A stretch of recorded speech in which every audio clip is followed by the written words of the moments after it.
Hello guys, welcome to feeding.net. So in this particular session we are going to learn how we can import the data in a SQL Server database from an external application such as Microsoft Excel. And for this process we are going to use SQL Server import and export wizard. So without wasting time, let's start the session. So I have this Excel. I have two sheets into it. I named it table 1 and table 2. Both has some dummy data, like it has some fields, like id is basically an integer field, then we have the boolean field is active, and then we have some varchar field. Similar for table 2. Now go to your ssms, connect to your local server, and then right click on your database, click on task and click on import data. Once you do that, a wizard will open. Click next, choose your source. So for us the source is Microsoft Excel. Choose your file path, then you have to provide the version of your Excel. For my case it is 2016. Then you have to specify, okay, first row is the header row, then click on next, then you have to provide the destination. So I am choosing SQL Server native client. Native client is used to, like, it allows us to access and manipulate data stored on a remote SQL Server from a client application. So for us client application is Microsoft Excel. Then you have to choose your server, then you have to choose your database. Either you can choose or you can create the new one, then click next.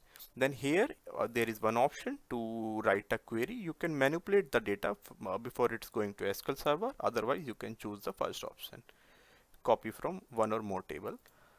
Then once you do that, it basically reads your Excel. Just ignore the second one. So the first one, table $1 and table $2. This is basically the sheet 1, table 1, and this is the sheet 2. So here you can specify a custom table name.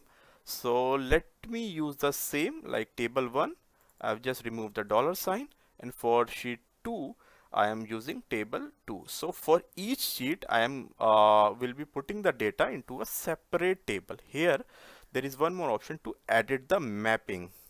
Okay, so first choose the table 1 mapping.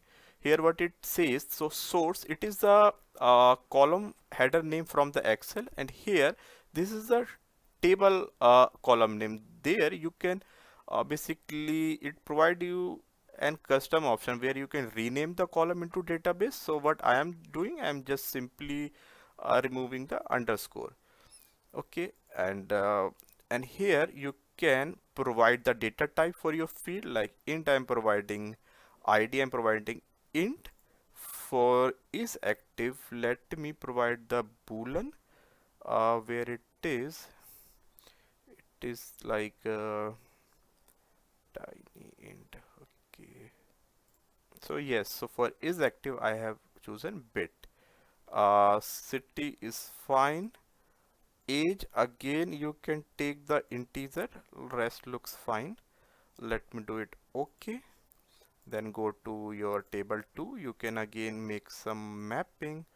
Let it be bit, it's integer.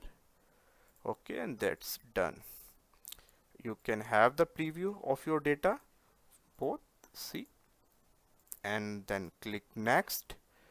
It then again click next. It is nothing, it is saying how you can deal with the operation. Next, then you can run it immediately, or you can save it as an SSIS package as well, but for us let us run immediately. So I have done it. Let's close this. Let refresh this. Let's see if it is having table 1 and table 2. So here it is, table 1, we have all the data. It has automatically created the table for you and put the data into it, and we have the table 2 data. So what you can do, you can, like, this is the business case where business can provide you data in Excel and in different sheet, and you can insert those data into table and provide a separate table for them.